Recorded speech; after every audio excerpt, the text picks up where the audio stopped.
Sans moi, il n'y aurait pas d'Israël. C'est ainsi que Donald Trump a lâché Netanyahou en public. Il y a 6 jours, le président des États-Unis a regardé une caméra en plein sommet du G7 en France et il a dit à propos de l'homme qu'il appelait son meilleur ami au Moyen-Orient. Il a dit, Bibi doit se calmer.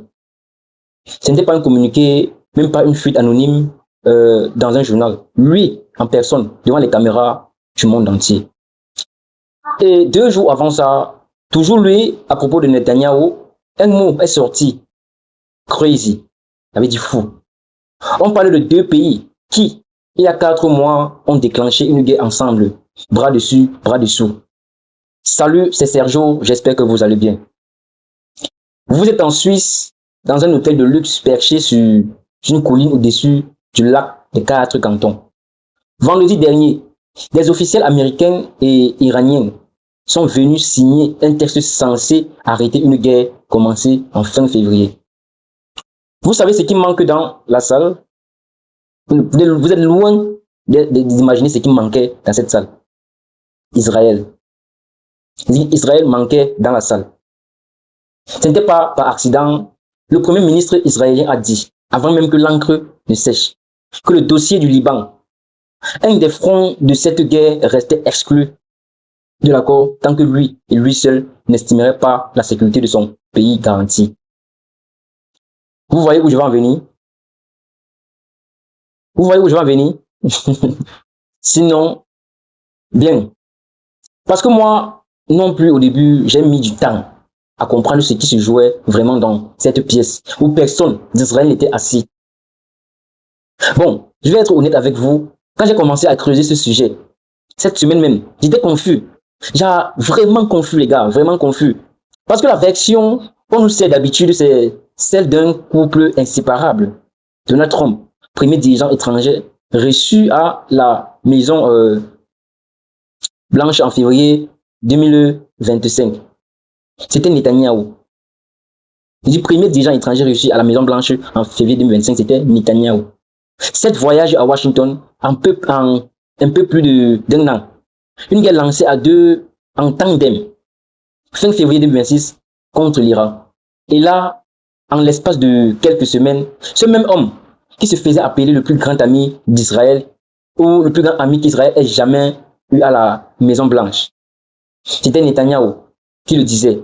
L'année dernière, se retrouver à essuyer des attaques publiques d'une violence qu'aucun président américain, ni démocrate ni républicain, n'avait jamais osé formuler à voix haute.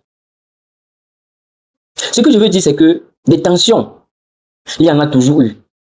Clinton, en 1996, aurait dit après une rencontre avec lui, mais pour qu'il se prenne ce type, hein? Biden, en 2024, l'aurait qualifié de, je vais rester poli, sale type. Ce ne sont pas des nouveautés. Ce qui est nouveau, c'est que Donald Trump le fait en public, à visage découvert devant les journalistes du G7. Et ça, dans la culture politique américaine, c'est un tabou qu'on ne brise pas avec Israël. Jamais. Alors la vraie question, ce n'est pas est-ce qu'ils sont fâchés, c'est pourquoi maintenant et pourquoi avec cette brutalité-là. Bon, à ce niveau, je vais essayer de vous poser les faits parce que c'est là que ça devient intéressant, très intéressant. La guerre déjà contre l'Iran a démarré le 28 février 2026 par des frappes conjointes américano-israéliennes. 12 jours plus tard, les deux camps célébraient déjà ça comme une victoire. Mais Netanyahou, lui, voulait continuer. Il a évoqué très tôt l'idée d'un round 2, un deuxième round, contre l'Iran, pour empêcher l'Iran de reconstruire ses capacités militaires. Donald Trump, de son côté, avait un autre objectif depuis le départ, un accord. Et non une guerre sans fin.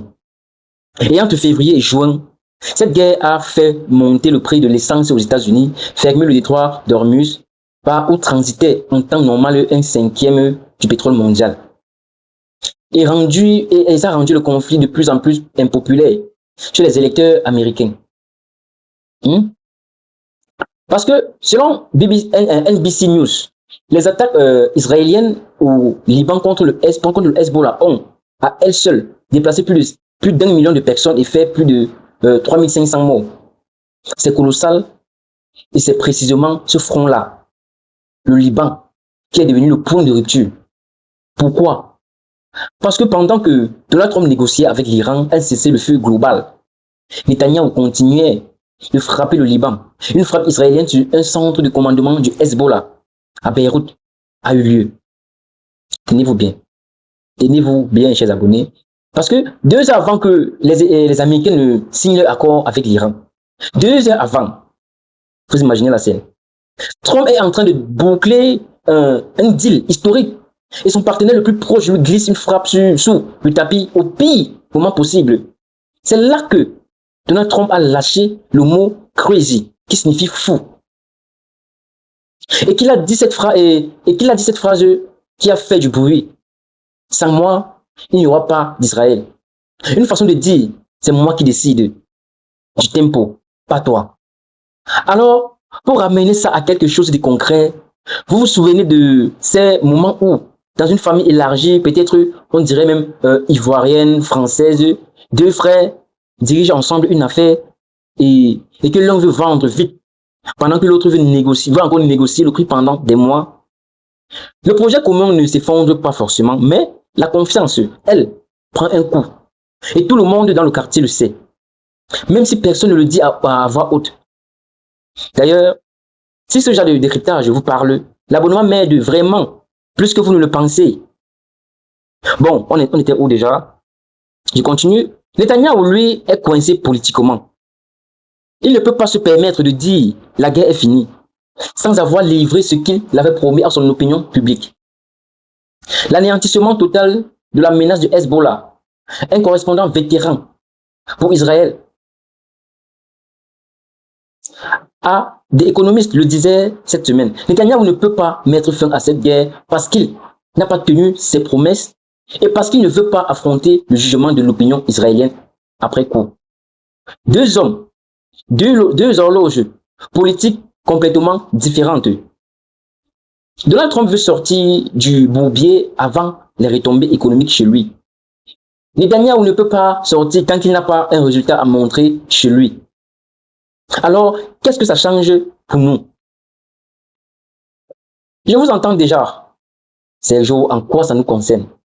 Nous, au Liban, nous, au Nigeria, nous, au Niger. Très concrètement, par le prix de l'essence. La fermeture des détroits d'Ormuz pendant la guerre a fait grimper les coûts mondiaux du pétrole.